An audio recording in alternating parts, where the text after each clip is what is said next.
Assalamualaikum warahmatullahi wabarakatuh. Salam sejahtera buat kita semua, dan alhamdulillah kita masih dipertemukan kembali dalam pelajaran Jarkom 1. Jadi pertemuan kali ini kita akan membahas tentang OSI layer. Sebelum membahas lebih dalam tentang OSI layer, saya mau mengucapkan selamat bulan suci Ramadan buat yang menjalankan, dan tetap semangat bagi yang menjalankan bulan puasa atau berpuasa. Jadi di sini untuk tugas kami diberikan tengah-tengahnya. Jadi kalau minggu kemarin saya tulis di belakang dan tugasnya ada di belakang, sekarang saya akan membahas tugasnya itu ada di tengah.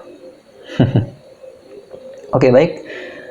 OSI layer. Mungkin di sini sudah ada yang tahu apa itu OSI layer, tapi kami akan membahas lagi atau mereview lagi lebih dalam. Baik, OSI layer. Pengertian model OSI layer. Model Open System Interconnection atau OSI diciptakan oleh International Organization for Standardization atau ISO yang menyediakan kerangka logika terstruktur bagaimana proses komunikasi data berinteraksi melalui jaringan. Jadi OSI layer ini menjelaskan atau gambaran umumnya seperti ini. Kalau ada dua komputer mau berbagi file atau berbagi resources. Jadi contohnya komputer satu mengirim file berformat MP3. Nah, itu ada prosesnya. Prosesnya itu bagaimana? Nah, itu adalah model dari OSI layer atau pembahasan kita. Jadi model OSI layer ini dibagi menjadi dua. Ada upper layer, ini upper layer, ada lower layer. Nah, upper layer ini ada application, presentation, dan session. Lower layer ada transport, network, data link, physical. Upper layer sama lower layer itu apa sih? Nah, kalau upper layer fokus pada aplikasi pengguna dan bagaimana file dipresentasikan di komputer. Jadi cuma tampilannya ada di interface kita, jadi kita bisa melihatnya. Itu adalah kita bisa melihatnya, dan itu berbentuk software gitu. Kebanyakan bentuk software itu dinamakan dengan upper layer atau bagian upper layer. Yang kedua adalah lower layer. Lower layer adalah intisari komunikasi data melalui jaringan aktual. Jadi bagian dalam bagaimana prosesnya. Nah, itu adalah namanya lower layer. Baik, kita penjelasan tiap layer. Kami akan membahas dari nomor 7 dulu, karena yang paling atas adalah nomor 7.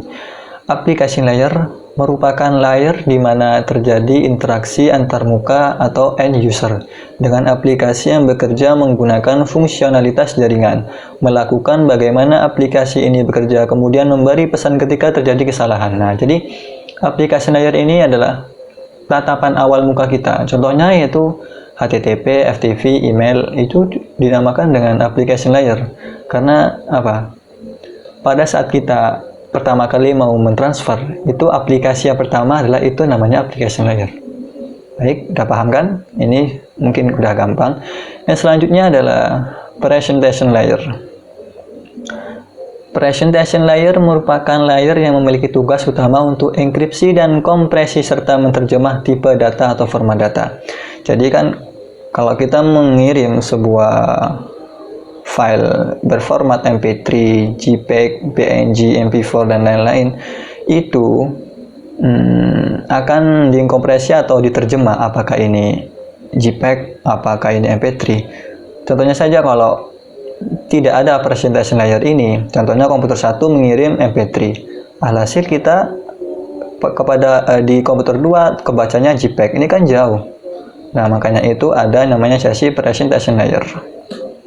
Selanjutnya adalah session layer. Session layer merupakan layer yang dapat untuk mengendali sesi komunikasi dan mengidentifikasi untuk memulai, mengontrol, dan mengakhiri sebuah komunikasi. Nah, jadi session layer ini bertugas untuk apakah file ini baik untuk dikirim atau mengandung virus-virus. Nah, itu ada di pada session layer. Jadi sebelum dikirim, dicek dulu di bagian interface-nya atau di bagian software-nya, apakah ini layak untuk dikirim. Kalau tidak, ya ada bisa mengidentifikasi atau memulai atau mengontrol dan mengakhiri sebuah komunikasi. Jadi contohnya adalah NetBIOS. Nah, pertanyaan pertama, tugas 1 atau pertanyaan pertama, kalian cari tahu tentang apa itu NetBIOS dan contoh lain dari session layer gitu. Jadi tugas pertama yaitu kalian cari tahu tentang NetBIOS dan macam-macam dari contoh session layer. Baik, yang kedua adalah transport layer. Nah, ini sudah masuk dalam pengiriman. Ini sudah tidak tergantung kepada aplikasi layernya. Jadi transport layer merupakan layer yang memiliki tugas utama dalam mengatasi masalah pengiriman data komputer. Contoh TCP. Oh, ini bukan TCP IP ya. Jadi TCP dan UDP. Nah, TCP dan UDP itu, kalau UDP itu connectionless, kalau TCP ya connection. Jadi UDP ini ya jor-joran gitu. Kalau TCP juga terstruktur. Nah, tugas yang kedua, kalian cari tahu tentang apa itu TCP dan UDP. Kalau nggak gitu, jadi tugas kedua adalah kalian cari perbedaan TCP dan UDP gitu. Tugas yang kedua. Baik, next. Network layer. Network layer merupakan layer memiliki tugas untuk merutekan paket yang diterima ke alamat yang sesuai dengan network tujuan. Contohnya IP address. Nah, ini udah gampang kan? Udah gamblang kan? Jadi tugas dari network layer adalah mengirim. Kalau kita mau mengirim tapi tidak ada alamatnya, itu kan kita bingung. Masa mau kita kirim, contohnya mau ngirim ke komputer 1. Tapi tujuannya malah beda ke komputer 6 gitu. Makanya diperlukanlah network layer yang untuk memasukkan contoh IP address-nya ini.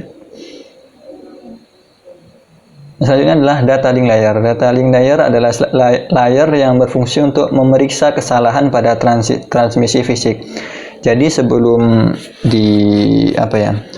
dikirim atau sebelum di-share, data link layer ini mengecek apakah dalam suatu jaringan itu ada kabel yang terputus, atau ada koneksi yang bermasalah, atau ada port yang sudah tidak bisa digunakan lagi. Itu maka fungsinya dari data link adalah itu.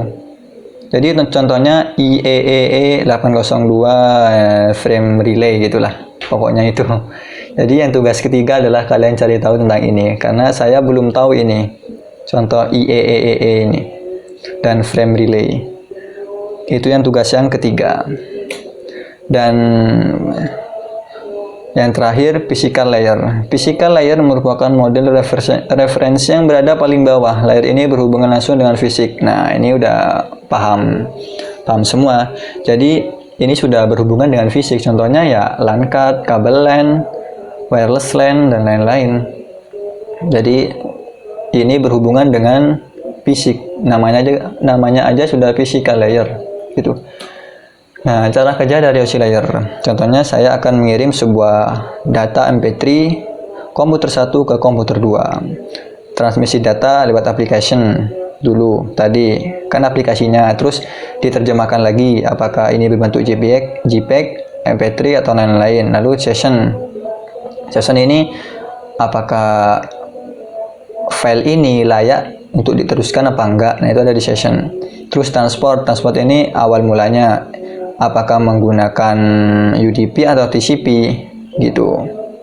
Lalu ke bawah lagi ada network ini IP mana yang mau dituju gitu.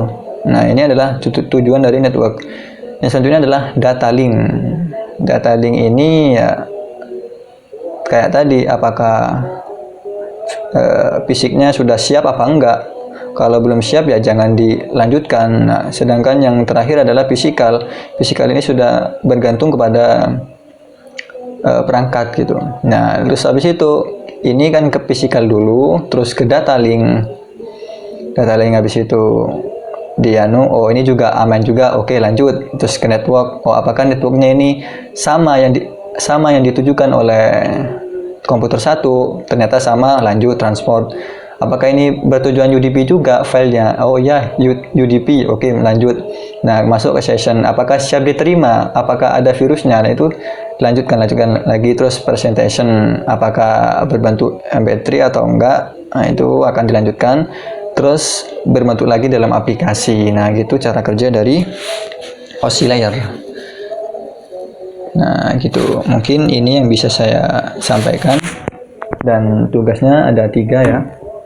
Atau mau tambahan nanti akan menyusul. Mungkin ini yang bisa kami sampaikan. Kurang lebihnya mohon maaf. Wassalamualaikum.